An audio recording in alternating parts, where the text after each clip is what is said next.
రానున్న 2-3 నెలల్లో local body ఎన్నికలు జరగనున్నాయని మంత్రి ఉత్తమ్ కుమార్ రెడ్డి తెలిపారు. రుణమాఫీ కానీ రైతులందరికీ త్వరలో అకౌంట్లో డబ్బులు జమ అవుతాయన్నారు. 10 ఏళ్లలో నియోజకవర్గంలో జరిగిన అభివృద్ధిని ఇప్పుడు తాను చేస్తున్నానని మంత్రి ఉత్తమ్ తెలిపారు.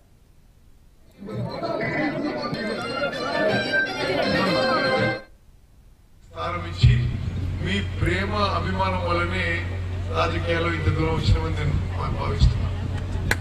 మీకు ఎల్లప్పుడూ కృతజ్ఞత ఉంటా.